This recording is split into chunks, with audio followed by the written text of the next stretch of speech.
assigned 10 people with a very strict 3-minute deadline to present these 10 potential projects that we're going to discuss. So why don't you take the lead and just introduce people? Okay. Thank you so much, Robert. Thank you, Tim.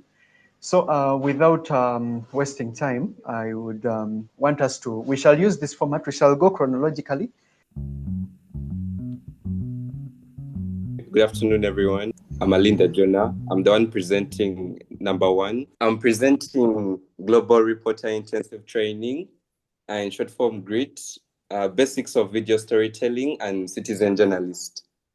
So in my presentation, I'm going to be briefly explaining the Global Reporter Intensive Training for some of those who might not be able to know it.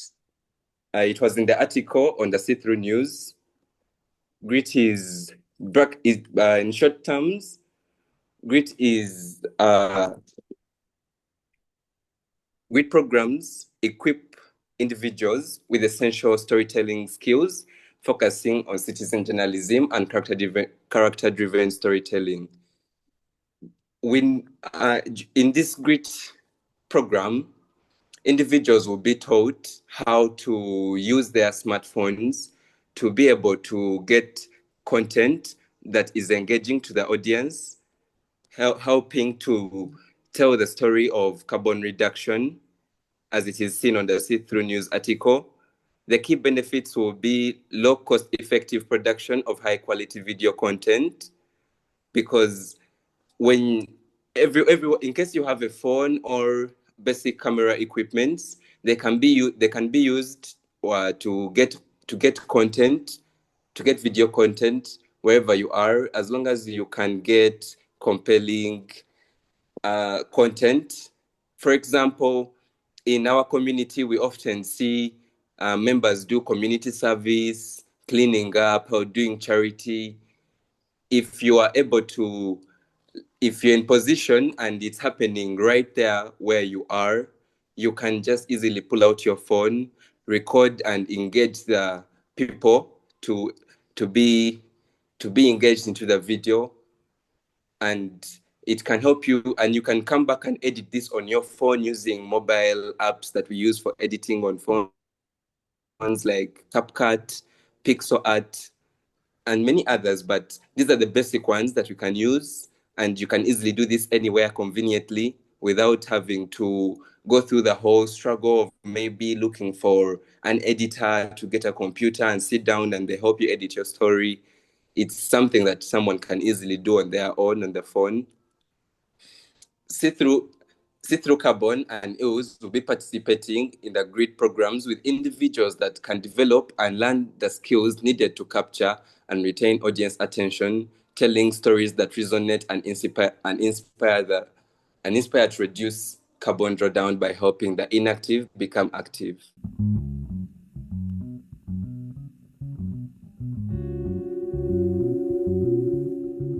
I'm going to go through See-Through Games, STG, See-Through Games, Uganda. So in the See-Through Games, we have 3 categories in the games. We have the think game, we have the learn game, and the act game. Before we can act, we have to first learn. And before we learn, we have to first think. So it is actually in 3 stages. Well, the think game, the first stage, which is the think game, there we shall be getting opinions from people, like individuals. Well, in a way that we shall be asking questions related to climate change, carbon reduction, and they will be giving us their opinions, personal opinions on each sector that we shall be telling them. The second one is the learn game, and the learn game will we shall provide a questionnaire with right and wrong answers, and then the participants will have to choose in the options that they have been given. but the options will have the right and wrong answers. So it will be up to the participant to choose. Still, we shall be rating all the participants according to a scale that we shall be agreeing on to use. And then the last part will be the act game. Well, the acting system is where we shall be applying the knowledge that we have learned, like, and also engaging the people that are really involved to make a change in the society. For example, politicians that can really enforce what we really want on the ground, like, yes, something like that. So I've tried to break it down. We shall be working with the government sector to help us on the acting part of the game. So we shall be engaging government officials and leaders around the community to participate in the acting game. And then for the learning, we shall involve influential people in our country. For example, celebrities, athletes, all influential peoples. We shall engage them in the learning game. And then for the local community, we shall put it in the think game so that we can have aligned database according to the see-through think games.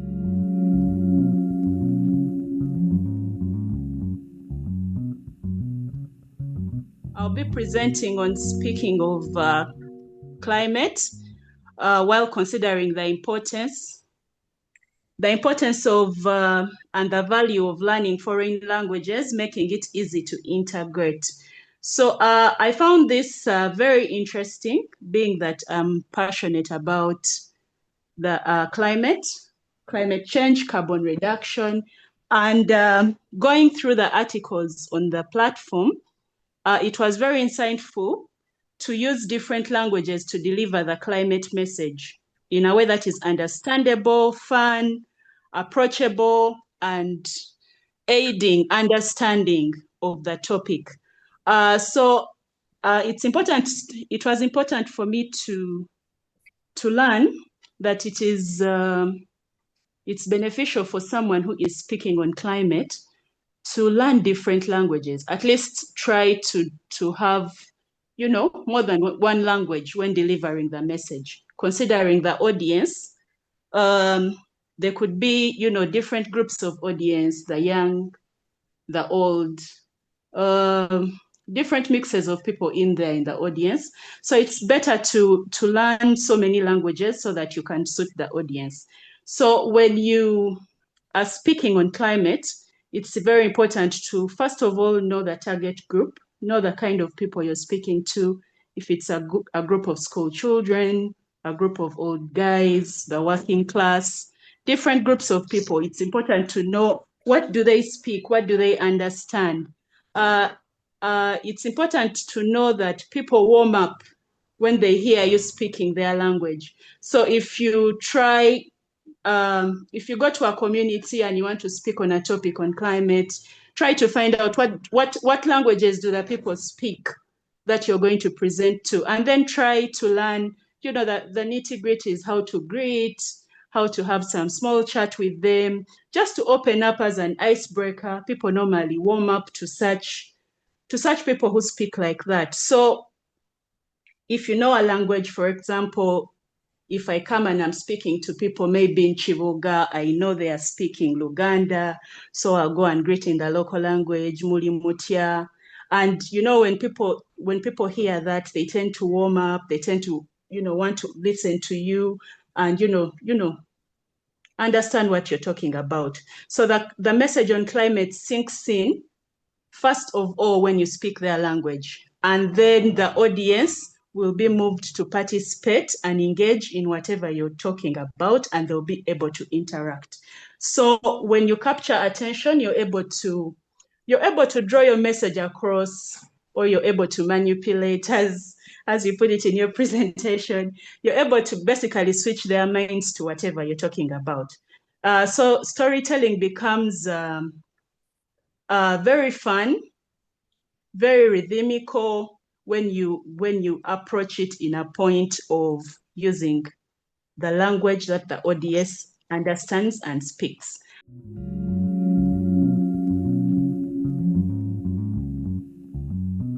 So I'm going to take you through part 10 of the principles, which talks about the community Facebook.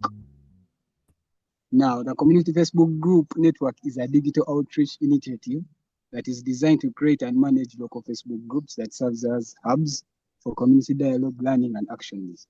Now, a community group that runs around Facebook has different purposes that may be adventures that may be of advantage to the community. For example, the sharing of relevant information between different parties, where people can easily share that information that can help them continue whatever they are doing. Then it encourages discussions amongst the locals. You know, now this is Africa. So now when there is a Facebook community around people, so it kind of makes the communication easy for them to communicate between different people in different areas to achieve the same goal. Then the Facebook community initiative also amplifies local voices in that people can outcry their different cries through Facebook, and well-wishers can get to see them, or people can help them through Facebook and all that. But now all this has a way it works. It doesn't just happen just like that. There's a way it's supposed to be worked. So the groups have to be put in specific groups, because someone can't just post out of that. So someone has to be in a group that is going to post whatever that relates to whatever they are going to post. Then this has impact on the community. But this has an impact to the community. The first impact I may give is low cost. Now Facebook is relatively cheaper than maybe doing door-to-door and all that, whereby people can get a message at once. Many people get one message at once, which is better than going door-to-door. Then this even builds a stronger connection between people, because people keep talking through Facebook and all that, and all the different social media platforms. That creates people to have a bond amongst themselves. It also supports real-time feedback. You can get to discuss on Facebook. If you have discussions, you have a meeting, people get real-time feedback instead of waiting. You send a letter, then someone has to take it to the post office. But here, people get time and get their answers on time immediately. Now, Facebook can also be cut across. You can talk to someone across, let me say in the UK, in America, in Nigeria, in Rwanda, all same goal. All of you are spreading the same thing, which is, I think, cost-friendly, because you just have to put only data for that to happen. So in conclusion, this transforms the social media, and also the education will be empowered. Even the labor department will be empowered, and even the creative department will be empowered, because people will do their different videos of the documentaries, and they'll be posted on Facebook for people to watch.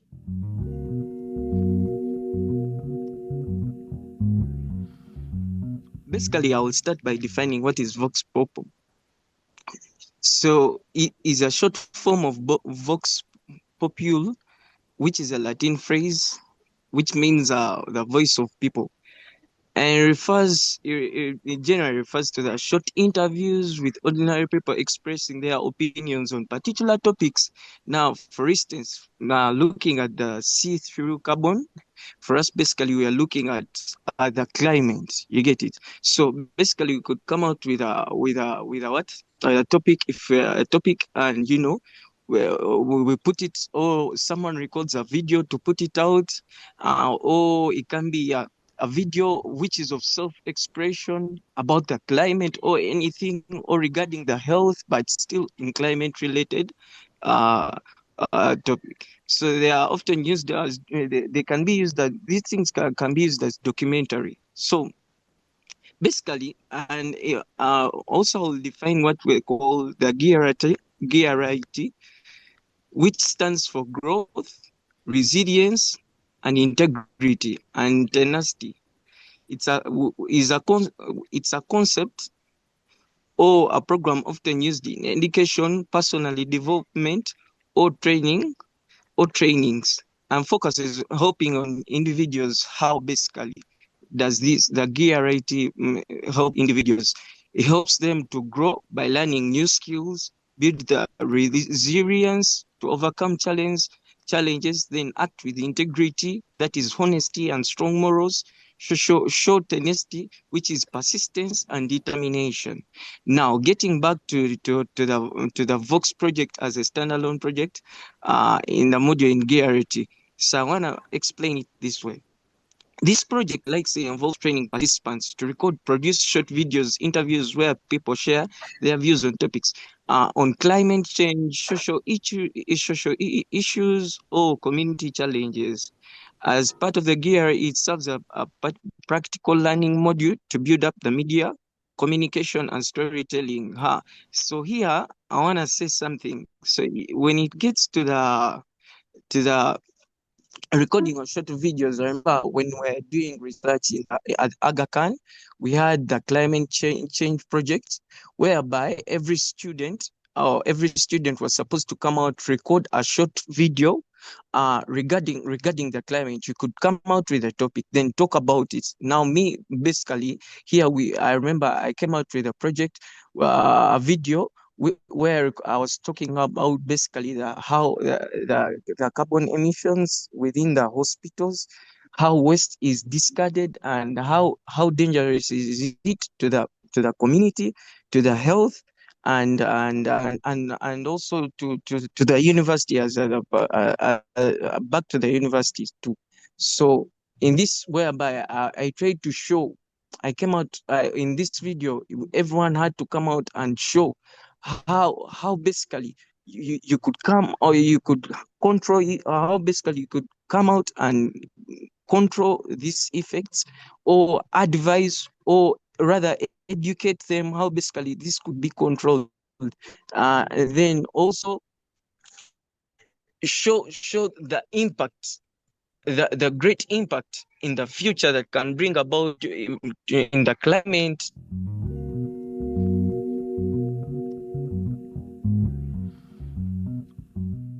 Member Ronnie Otai gave us a brief summary on the see-through games.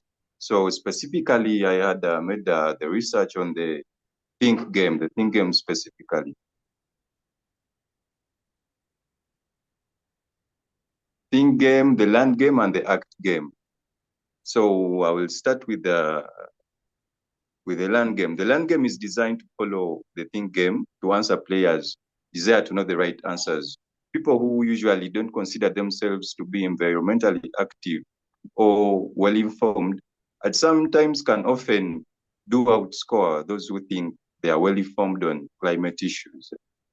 So here in the land game, players participate in teams of 2 to 3 or more, introducing their interpersonal dynamic for players and viewers alike. This time, they are right and wrong answers, as Ronnie Otai said, based on the most up-to-date climate research. The land game's sustainability messaging is more prominent, but always framed in a fun, competitive, gamified contest. The land game it provides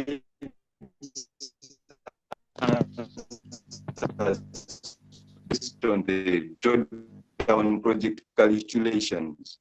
The project Drawdown is the world's leading resource for climate solutions, and the project Drawdown focuses on advancing science and for advancing science and base. That's project Drawdown what's really focused on, and it has branches in project Drawdown. They have Drawdown climate solutions and I think Drawdown food. The project Drawdown stable solution is the most comprehensive. It's expert and detailed assessment of the most effective things we can do as a species to reduce the carbon. The land game reveals it has specific reviews. Yes, Samuel. Hello, Aziz. Yes, The land thank game you. was a specific review. Thank you. I just wanted to stop you for a bit there. I don't know if Yeah. the people on the call are able to hear you loud and clear, because there is a little bit of, I think, a network issue on your side. Okay. Robert, were you able to hear Aziz? There was a period where I couldn't. I mean, I got, I'd say, 90% of it. I just keep going, just finish up, and we can come back to it afterwards. But I got most of that. Awesome. Okay. Aziz, kindly proceed. Thank you. Okay. What the land game reveals, it's what players thought was effective, in fact, relatively ineffective, because at sometimes we may think that we know what's effective, but sometimes we don't know. We have to learn, and in order to act, we have to learn, and to learn, we have to think. But sometimes what players thought was effective is in fact relatively ineffective at carbon reduction, and the most effective actions are things they have not even maybe heard of. So the land game asks the players, it can give them like the top most effective actions we can do to reduce carbon, and how many of the top actions result from individual behavior. So sometimes they realize that better informed the players think they are is the more wrong they are. So that's why they brought on the land game to, you get, it would, for the individuals, as the individuals, if we could do to our peak, to our best, to reduce carbon for the carbon emissions, the C3 carbon initiative, if we could do at our peak in overnight, let's say carbon reduction, it would just get less than 10% of where we need to get to mitigate the worst impact of the climate change. For example, individually, we can just get less than 10% of where we need to get to mitigate. Then the rest of the 90%, it will always require government regulation. So literally the land game, it will show you that the land game drives players towards the key conclusion from a climate activist perspective. Nearly all the biggest and the fastest actions we can take to tackle our climate emergency require government regulations. Hope we agree on that. Not individual actions only, as Ronnie Otai said. The scale of our climate crisis makes our individual actions almost entirely ineffective. Other than the action we can take to compel, convince our course, our governments to implement and enforce the specific carbon reducing legislation that can significantly move the dial. So this in turn impels that motivated players to play the ACT game, which prompts actions that can measurably reduce carbon, whatever system of the government, but we need to think before we learn and learn before we act. So the land game was designed to do, the land game prepares the grounds to consider the consequences of this realization that the government regulation can make massive changes overnight more than we individually, because we individually, even if we try at our peak, the best overnight we can do, we can have, we can mitigate less than 10% of where we want to be. So the rest of the 90%, it's the government regulations, enforcement. So we have to coerce. Even in the most despotic regimes, government is not an abstract monolith impervious to influence. Anyone in power, the more they ignore the will of the people, the more precarious their holder on power is. So the land game is designed to formulate such questions in player minds. Players to learn to the land game are guided to the understanding that if any time spent trying to change government regulation at any level, from local to international, is orders of magnitude more effective than shrugging our shoulders or nothing more than just recycle and litter pick.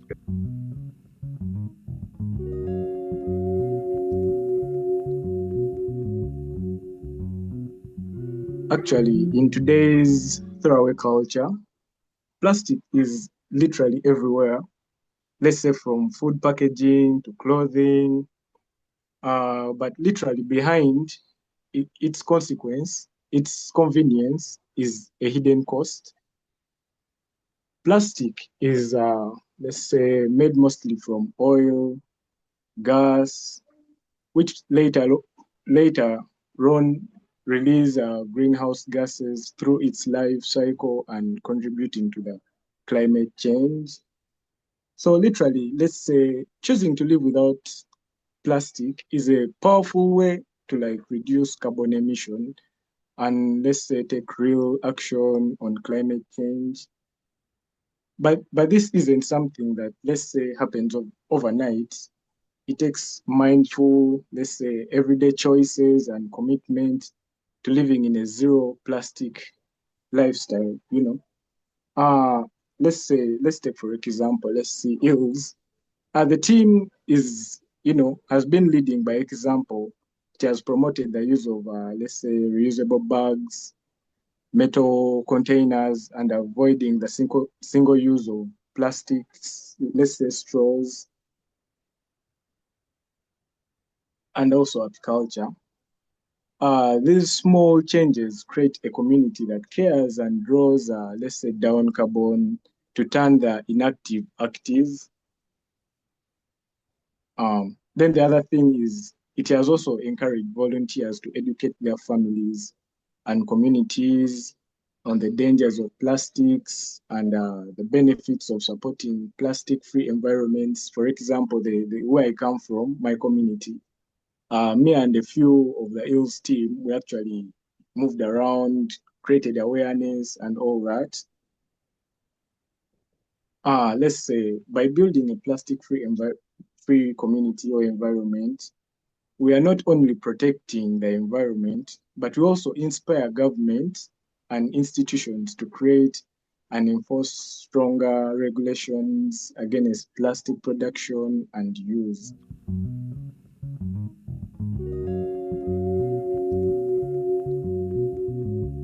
Betting, the farming families are filmed at their chicken tables, reacting to a video, taking them through stages, accumulating in the price of free carbon, footprint and carbon. So I don't know whether the team could kindly allow me to give some recap about the carbon footprint. So I will just use like 3 seconds maybe to do that recap, and I'll start by saying like this carbon footprint, it simply means the greenhouse gas emission produced from a product, service, and activities. So this implies that the use of entirely carbon-free energy sources or process that eliminate any carbon emission during the entire life cycle, from raw materials extraction to waste disposal. So basing on the course I pursued at my university level, we were encouraged that maybe when you are carrying out maybe any plan, like we first anticipate the future. So here, my summary, I will start with like a goal. So when we are anticipating, or when we are carrying out a plan,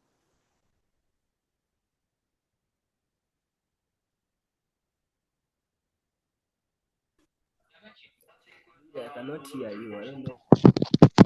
Henry, hello. are you there? Yes, can you hear me now? Yeah, we can hear you. So I'll start with the goals. So here as a team, we need to come up with a goal. Like what are we aiming at? So that these members or farming families are able to know our mission, like our goals. So here under our goals, we shall come up with a word which is called SMART. We need to be specific, smart, achievable, like our goal or our goals and objectives must be achievable, realistic, and it has to be with the time frame. So then our next summary on this farming families, like we need to come up with what we call target audience. So under this target audience, like we need to explain the target audience for this project. For example, these families remember these families are the backbone of the agriculture industry and play a crucial role in food production and security. So by engaging them in this project, we can promote sustainable farming practices and encourage them to adopt environmentally friendly practice. So then our next step, as I told you, when we are carrying out planning, we need to come up with, like, our objective must be SMART. So I'll go on another step, which is called the process of the project. So under the process of the project, we need to explain, or like this involves takes the families through the stages of the carbon footprint, as I defined it previously when I was starting. So, like, for example, the video can be filmed at the family's chicken tables, capturing their reactions and emotions as they learn about the importance of reducing their carbon footprint. So the video can also include interviews with experts in the field of sustainable agriculture who can provide valuable insights and advice on how to reduce carbon emissions in farming practices. So another step I'll talk about maybe the impact of the project. So here, like, we shall explain the impact of the project. For example, as it will raise awareness about the importance of industry. So by engaging farming families in this project, I think we can promote sustainable farming, environmental friendly practices, and I think this will have a positive impact on the environment, as it will help reduce greenhouse gas emissions and promote food security. So then, like, I'm a little bit faster because they've given me only 3 minutes.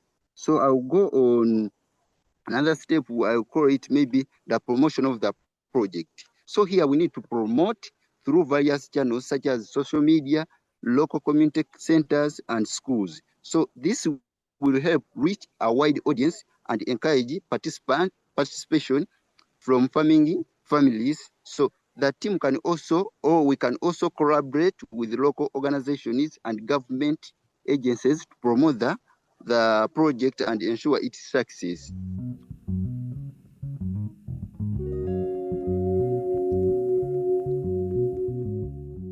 Today I'm presenting how the See-Through Carbon News project, specifically, if we have all been reading the different articles, there's something on one Sunday morning, 4 films. And so this presentation is basically on this and how it can be adopted under the EALS umbrella. So ideally, this is a zero budget community filmmaking model that pairs local amateur filmmakers with the professional people. So together they create short films that celebrate volunteers making a difference in their community. Often, of course, these individuals who we are looking at are those basically of people who we rarely recognize. Yeah, so this particularly sheds a light on those. And why does this really matter? So why this matters is, one, it will help us build local pride, such that people have a sense of pride and something that they can rally behind. But also it will enable storytelling skills and visibility of community-led initiatives. I know in the communities that we all live in, there are different aspects or different ideas and solutions that we can come up with within our communities. So this is quite key in tackling that. So when we come to the EALS context and the relevance of this, why are we actually doing this now? Let's look at why this project is highly relevant. First of all, for EALS, and Uganda being a deeply rooted and spirited community with a lot of youth that are eager to engage in digital content creation. Of course, EALS is already involved in these community development initiatives, and this project will offer an innovative and engaging tool to spotlight those efforts that usually go unnoticed within the community. So this will help in equipping young people with storytelling and digital skills. It will also help us align with our broader vision of empowering voices and fostering inclusive development of the communities. So what is the strategy here? We are looking at three things, basically. One is capacity building. So this we shall, it trains you in real world video production and interview techniques and editing. I believe that the majority of youth, at least, could have a smartphone or two. And this empowering the youth to go ahead to have that real world experience of video production is key. Then two, we have community engagement. This will increase visibility for local initiatives by driving support, but also participation. The communities will have that feel of them being a part of something that is recognizable. Then thirdly, there's the climate action messaging element.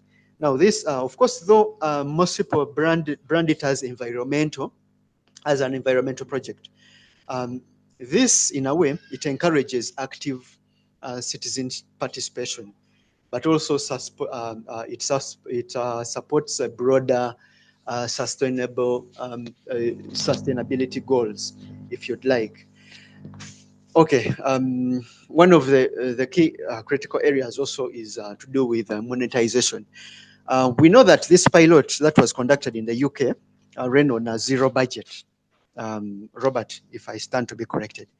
But also we can look at some ways that we can monetize this in meaningful ways. And how do we do that? The first one is through the local sponsorships. Identifying any organizations that could fund the local editions or any screenings that are conducted. Secondly, there is the public-private partnerships that are usually done.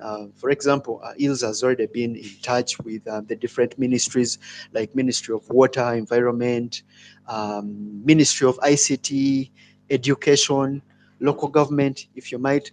These might help also support with trainings and equipping of the different communities that have come together to do this. Then there is something called the content syndication. Now, of course, the finished films can be distributed through, say, the local TV channels, online platforms. These days, very many people have online accounts on X, on YouTube. All these can be avenues where these short films can be produced. I'm going to show you a short film later on of what STC has been has curated a sample of some videos. I just pick out one just to speak to this. Then let's look at some of the recommendations for EALS. So what should we do? That's the question. What should we do? Firstly, I think we can start with a pilot here in Kampala, since most of us are in Kampala, and most of the youth in Kampala have the ability to have a smartphone or two, or any gadgets that can help capture and a story, if you'd like, in video format. So we'll start with that. This would involve video youth hubs, or even universities. I've seen that quite a lot with those university clubs as well. Then secondly, we would engage potential partners. So this would also mean that this can't be done alone. We would need to walk through with some other partners on board. Thirdly, we will build on the existing programs. So we'll integrate with the existing EALS programs these programs that are already on digital literacy, storytelling, and community building. So this would kind of be a seamless integration, if you would like. Then last but not least, localizing the format. This is highlighting the community projects. Those different various community projects, things to do with the farming cooperatives, social activism. This way we would strengthen the local identities within the communities while building useful capacity for media and communication, which is our target. Yeah, so my closing or parting shot is one. So one Sunday morning for films gives us a proven format. That's simple, one, that's powerful, but also community driven. It is engaging, just like I'm going to share in a short video. It celebrates individuals. It equips youth, since this nation is youthful. It also fosters media skills. People would get to learn different basics, a thing or two about media, how to capture video, how to do what, how to, all those in a nutshell. And then it lays down the groundwork for long-term community cohesion. So with some smart adaptation, it would become a flagship as EALS initiative. Engaging, it's fundable, and also impactful. So if you'd allow me, let me quickly share a short video here. I just wanted us to appreciate something. All right.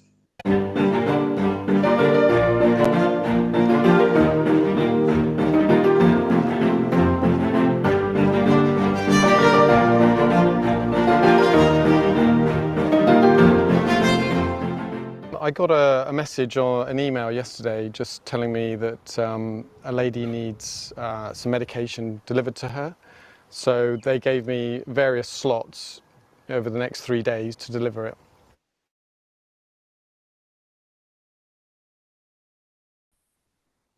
Today, my mission is to go to a chemist in Golders Green and then deliver it to the lady where she lives and then ride home. For me, it's a bit of exercise. It might take me about 3/4 of an hour. So I'll get my exercise and I'll do something with that exercise. That's exactly what Good Gym is all about, exercising and doing some good. I've been delivering medication for the last 2 years. She's barely ever left her flat. At first, she wasn't even opening the door because of COVID. We have some conversations, but it's very limited. I don't think she has many people. She just literally does not leave the flat. So I don't think her family are there. She's incredibly isolated, and maybe I'm one of the only people that she sees. I think there's a lot of people out there like that. There's an agency that's aware of the lady's situation. They contact head office and they say, have you got a Good Gym person that could deliver in that area to that lady? And they would look to put it online for Barnet. So somebody from Barnet would come, hopefully, and deliver it. But sometimes we don't have the volunteers to do it. We might go individually, like I'm doing here, to deliver medication, or as a pair. Welcome, everybody. And my name is Paul. I'm the coordinator for Good Gym Barnet. A down dog, which is one of my favourite exercises. Hold it. You can do various things here. You can bend your elbows. You can push the dog out of the way.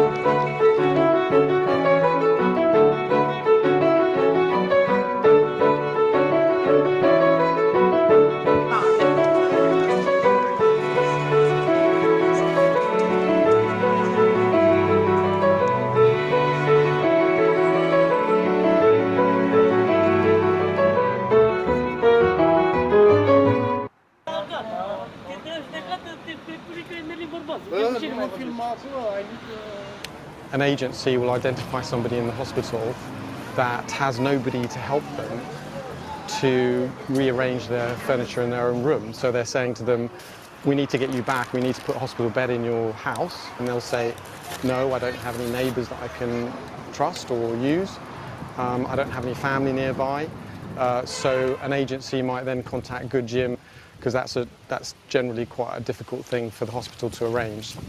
They're blocking beds in hospitals. So these patients are well enough to go home, but the problem is there's nobody to do that, except in cases where we can get involved. It's really important that we get those patients out of hospital and into their own homes. We're that group. So we're here at Martin's Primary School, and the idea is we're going to help them with their forest school, and we're going to load up the wood chip into these wheelbarrows and wheel them into the forest and then prepare the path so they don't get all muddy when the rains come. Yeah, go for it. Well, I've not been very good recently, but doesn't matter. No, I'm back. That's the main thing. Are you a post-pandemic joinee or? Yes, I am. No, I'm relatively recent. Yeah, I just happened to read about it in the local paper, and I thought, oh, that sounds interesting. Kind of way of keeping fit, but also getting to know more people locally and getting to know the area. Actually, like I didn't even know this forest school existed, and I live like 10 minutes down the road. Yeah. So it's just really nice. Yeah, it's really nice just meeting some new people. Yeah.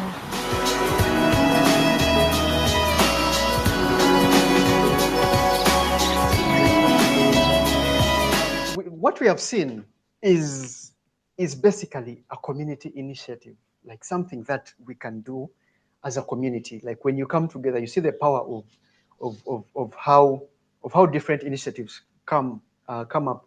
Where it all starts with the storytelling. So this is really a good thing, and I really commend STC for such a program.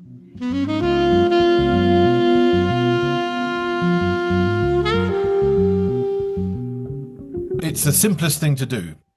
It's all the resources are available. It doesn't need any technology. It needs paper, pencils, and ideally, some laminated printouts.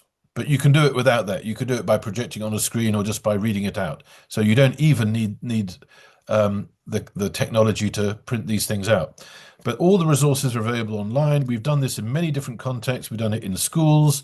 We've done it at festivals. We've done it just at people's homes. We've done it just at the side of the street and outside a primary school, and they chose to come to do it during COP26, actually, in Glasgow. Kids love it. I see no reason why kids in Uganda wouldn't love it, because kids love to draw, and they all love superheroes. So it's very easy to do. It doesn't require any particular expertise, but of course, if you're comfortable in a classroom and in a teacher or are a teacher, that's even better. But what it does, and we've done it so far really with primary age children, largely because they're the least inhibited about drawing. Once hormones come in and teenagers, people become self-conscious, and they start to say, "Oh, I'm rubbish at drawing," and it's not really about the drawing at all. Its connection to speeding up carbon drawdown is quite subtle. It's this. So from the children's perspective, you just go into a classroom, you introduce 8 superheroes and 8 supervillains, and each of them has a little card, like a briefing card, with details about where they're from, what country they're from, what their appearance, what clothes they wear, their superpowers, their special stance, and they have great fun imagining that. And then you just give them a sheet of paper, and they pick one and they draw it. It's really simple. But the subtle thing is that the superpowers of the 8 superheroes all involve rational debate. And the superpowers of the supervillains all involve rhetorical bluster and misinformation. So even for 5-year-olds and 6-year-olds, this message gets through. And it may seem a long way from speeding up carbon drawdown, but of course, many adults don't know the difference. And if we can get children to teach their adults how to tell the difference, that's the kind of stretch goal. But it's a really fun activity and very easy to do. Basically, if you can get access to any group of children, whether it's just in a park or at a school or whatever, you can do it. And any one of you could do it with 10 minutes training.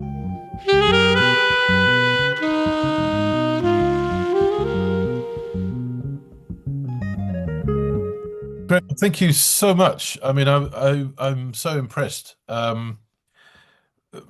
Timekeeping, exemplary, good analysis, good localization. You're already thinking about how this can be adapted locally, which is great as well.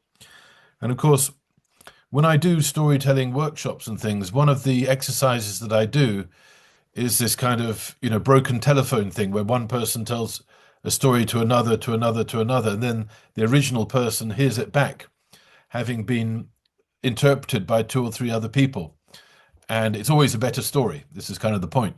But it's been very interesting to hear all these see-through projects explained back to me. I've learned a lot from it. So thank you all very much for that. So the next thing I suggest on the agenda is we sort of have a discussion about the projects. But before we do that, I thought it might be useful to share. I'll show you. Let me just share something that I have prepared. I thought it might be useful to give you an idea of what's involved and the degree of complexity. So I've got a score here out of 10, going from 2 to 10 for the projects we discussed. And this goes into more granular detail. Just to briefly explain it, we've got a column here for the outputs that you get from it.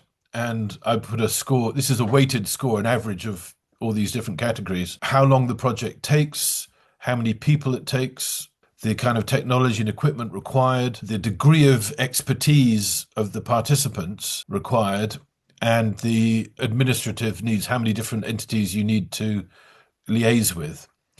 And I've just taken a simple average of this. But what it does is give you an idea, I hope, of the relative complexity of these things. I think it's fine to start with complicated things myself. And many of these are sort of modular. But, the one Sunday morning 4 films that Samuel just so expertly presented is definitely the hardest in that it involves a lot of different moving parts. But as I say, that's not a reason not to do it. But maybe it's a reason not to do it first, and to have a little run up with some other things first. But just very briefly, so one Sunday morning, that is sort of, I think, maximal impact, but it's also the most complicated. Grit, we've done it, the pilot we've done with a school, which was very effective, but it could just as well be done in a community. The thing about schools is they can, as this school in Nairobi did in Kenya, they can just allocate all the week to it. So you can do it very intensively. This is quite hard to do in companies or in other community contexts. And I think it's good to have, to hear from children. And as these children in Kenya demonstrated, I think fantastically, any child can do it. And with the right support of the institution, any school could do it. Although they will need a good broadband connection. That's kind of essential. How to live without plastic, and VoxPots project. Speaking of climate, think game, learn game, are all similar levels of complexity, but for different reasons, as you'll see from these kind of numbers. But I can go into more detail in these once we've decided which ones we want to prioritize. And then these are the ones that are, kind of ready to go out the box. I mean, the superhero drama competition is fantastically simple to do. It requires almost no resources and technology. To save time here, we just want to, I think, focus on 3 projects and then maybe discuss them in a bit more detail. So I don't know if there's a good way of doing it. Maybe in the chat, actually, if you just maybe everyone just puts in their top 3, and maybe that will emerge. That will be the fastest way of doing it. It doesn't necessarily mean that they're the ones you're going to pick, because you can change your minds. And in fact, the discussion may change your mind. But at least it makes it more specific and will give you a better sense, I think, of what's involved. And you can ask me questions about the pilots that we've done, and I can ask you questions too about, because what I was very interested in your presentations was you clearly put a lot of thought into adapting it, for local conditions, which is, they're meant to be. These aren't set in stone, they're just pilots. And of course, it's very interesting to me to hear your thoughts on how they can be adapted locally. So for that reason, maybe some of them will work better than others. I mean, already like betting the farm, which is, I think, something that would be very interesting particularly interesting to do in Uganda, because we've got these other international comparisons with Japan and UK, and we can do other countries. That gives it a very global dimension, whilst making it relevant to Uganda. But, Henry had other ideas about how that might be used in a Ugandan context, the same kind of format and concept. Okay, Samuel's put his top 3. Speaking of climate, the superior drawing competition, one Sunday morning, 4 films. Very good. Okay, so the 2 and 3 on that list are at opposite ends of the spectrum of complexity. So that's interesting for a start. Nicholas says, one Sunday morning, 4 films, how to live without plastic. Speaking of climate, those are his top 3. Arnold Opolot says, 1, Facebook community. 2, how to live without plastic. I think also that one is one of the favorites. Then the third is speaking climate. Ronnie Otis says 1, see-through games. Number 2, betting the farm. And the third, one Sunday morning, 4 films. Diego Arnold says a VoxPox project as a standalone project. Speaking of climate, and then how to live without plastic. Chris Sully says, speaking of climate, so I think that one is also a top. Number 2 is how to live without plastics. And then the third is betting the farm. Alan says, 1, speaking of climate, which makes it one of the most looked at. And third, betting the farm families. Sheila says, 1, speaking of climate. Her second is how to live without plastic. And then the third is the think game. Morris here says climate change, 1. His second is Facebook community. And the third is living without plastics. Henry says, speaking of climate. Number 2, how to live without plastics. And then number 3, betting the farm. Desire says, speaking of climate change, how to live without plastics. Yeah, those are the ones so far.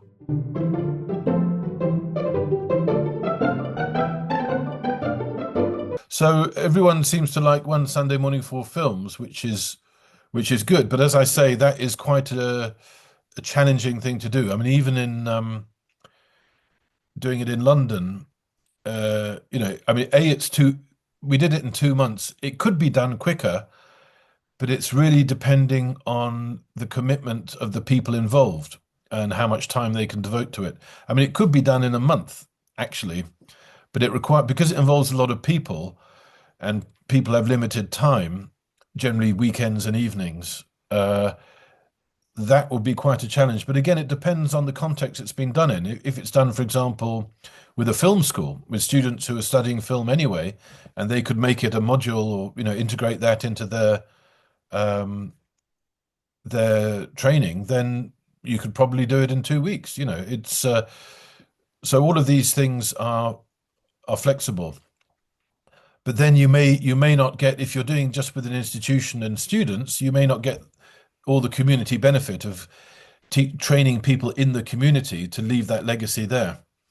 So I think if you want that element as well, then it is something like 2 months. So I wouldn't start with it, but it's definitely something to aim for. And maybe because it's modular, if we do other elements of it, like how to live without plastic or VoxPox project, it will, and in the meantime, you're talking to potential funders or venues is another thing. So when we did it in London, because venues are very expensive there.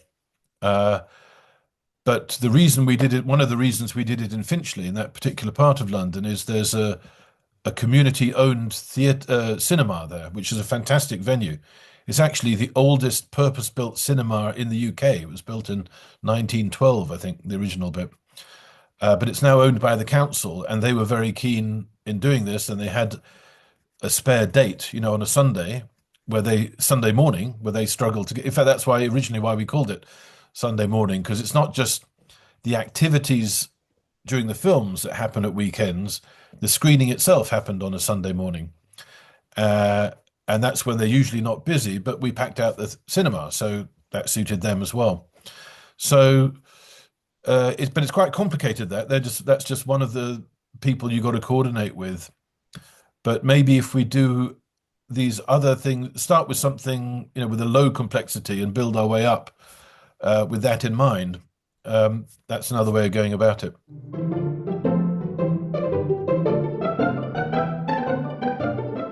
The way that you explained it was a bit different from the intention of it, but in an interesting way, and one that I suspect is well adapted to Uganda, because the point of native English speakers, learning a foreign language is an unbelievably challenging task, they think.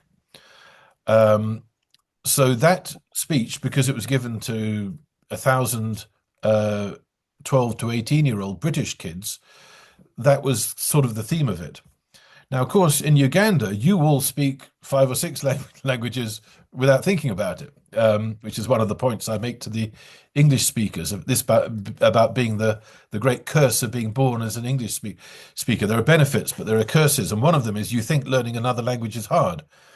Of course, there are many places, and there are billions of people in the world, including, in particular in Uganda, where your mother might speak one language, your father another, you'll hear another one at school, another one in the playground, another in the market, another on TV, and you switch effortlessly between them. And it's got nothing to do with education, it's just to do with culture.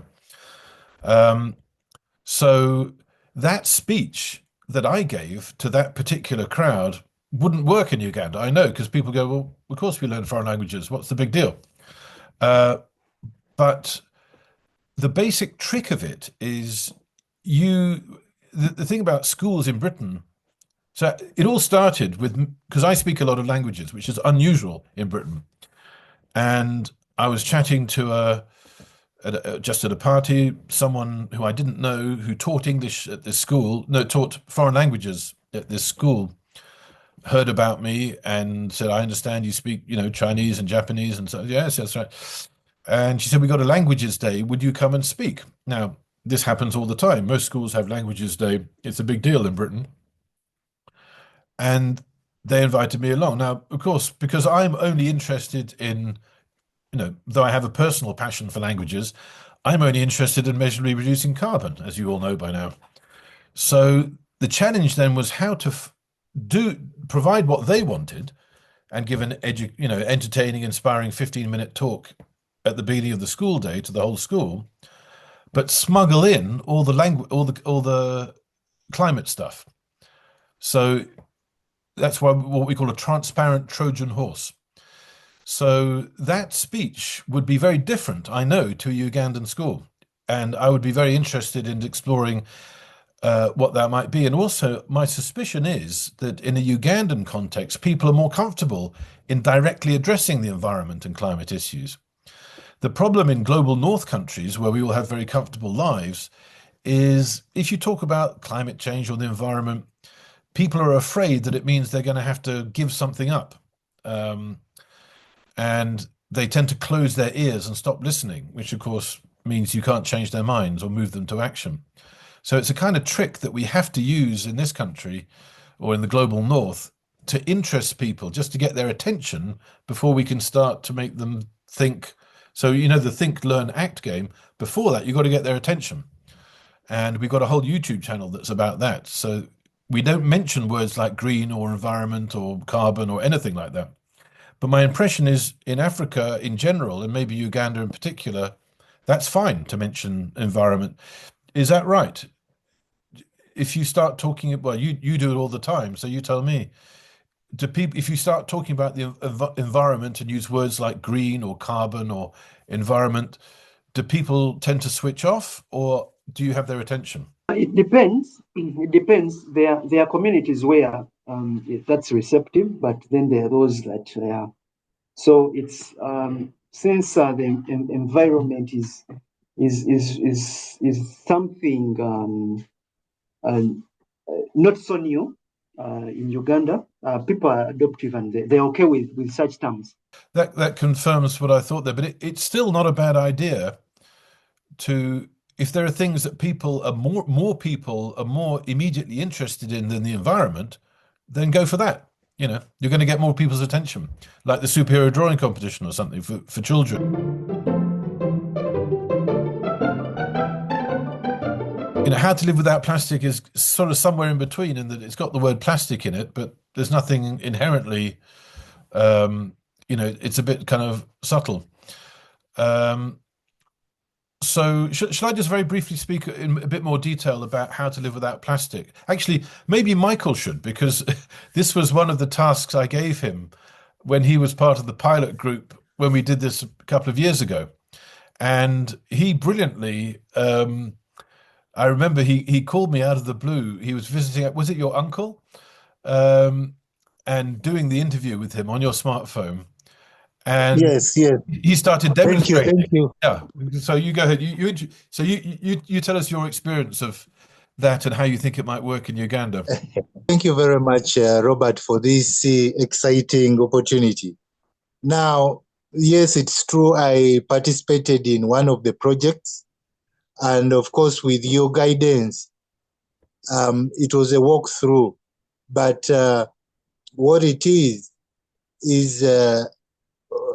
you have to learn the techniques of using the phone, because I was using the phone, I was not writing anything.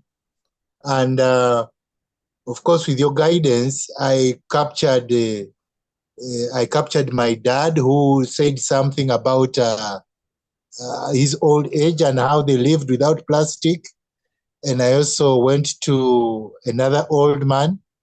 I requested him kindly if he can share with me how, you know, he was living those early days without plastic.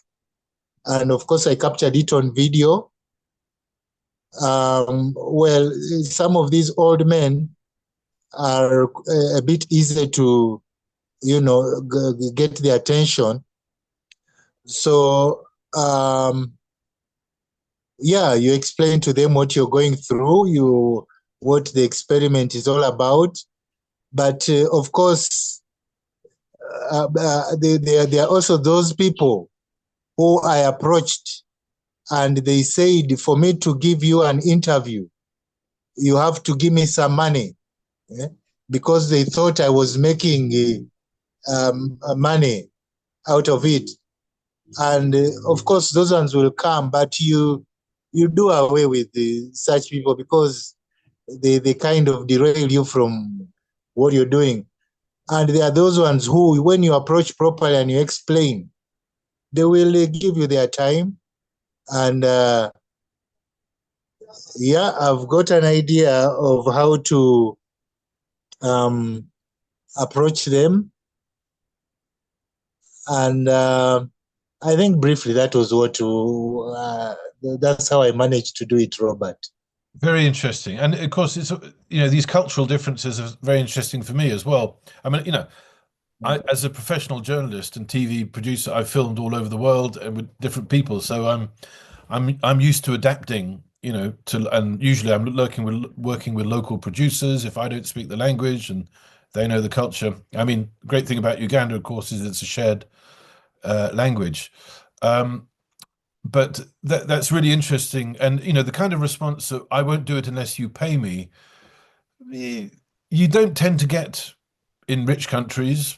And I can completely understand the suspicion in poorer countries. But it's very simple. Then you just move on, find someone else, you know. I mean, that's true. That's true, Robert. Another thing I wanted to say, I think in this African setting or Uganda setting, when you talk of environment and carbon, I think people tend to want to listen to what you're saying because some of these calamities are affecting them in one way or another. For example, we have these floods that affect during the rainy seasons. I'm sure some people would want to talk about the experience when these floods come. In my community, in where I come from in eastern Uganda, we go through these landslides, and people lose lives, property are lost. I'm sure they would want to air out their views. And of course, once they give you their views, you have to give them either a solution or how to, go about it. But the community is positive towards those things that affect their lives. Thank you very much. Yeah, that's very interesting. Of course, one of the great unfairnesses of climate change is it affects the countries who've done least, who are emitting least, first and worst. But it is that as a consequence, I think people are. What you say makes perfect sense to me. That it's hit people in developing countries far more immediately, and wealth is a great insulator against the consequences of it. But the other thing, I mean, a lot of it is culturally dependent, and of course, I defer to you for all that. But there are also certain journalistic tricks that I can share with you. For example, everywhere in the world, well, this is true of humans everywhere. If I want you to do something, the best way is to get you to beg me to let you do it, right? If I'm trying to sell you something, and it's obvious that I'm trying to sell you something, then people are resistant and suspicious and say, are you going to pay me? Where does it go? Who gets the data? All this kind of thing.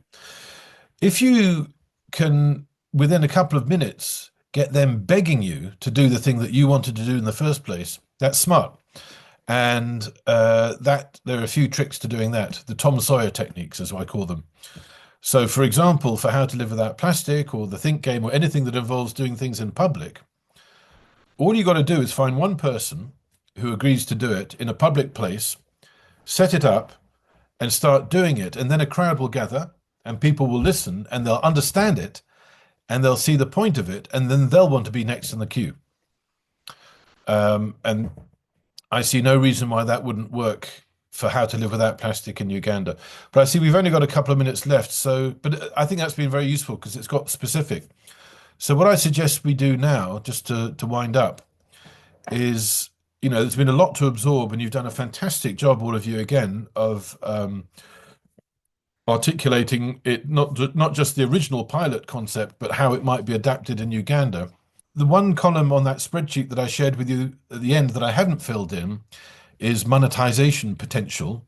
But that's literally nothing to do with us, but maybe that's something that you could consider as a weighting factor in considering which ones you do, although it doesn't sound like that's playing very, Samuel mentioned it for the more ambitious projects. My suggestion is, you go away and think about it, have, internal discussions, and, you can change this if you want. But a lot of people have mentioned How to Live Without Plastic. I think that would be an excellent one to start with. And Betting the Farm as well. That's slightly more complicated. But again, it's a sort of a procedure. So have a think about it. My suggestion would be, let's just do it. Michael has even done it himself. Yes. And yes, Robert, I can arrange that. I was suggesting you could share those videos I did with them. Because I don't think I have it, then they can, see from that how Well, to. I think part of the problem was, the reason why we had to abandon that pilot halfway through was bandwidth. I'm not sure I got them all because you were having trouble, sending them. But I'll see what I can find. I know you sent some photographs, I remember, that I think I know where they are. But anyway, we can do it all over again. I think, I've done this many times before, including with you.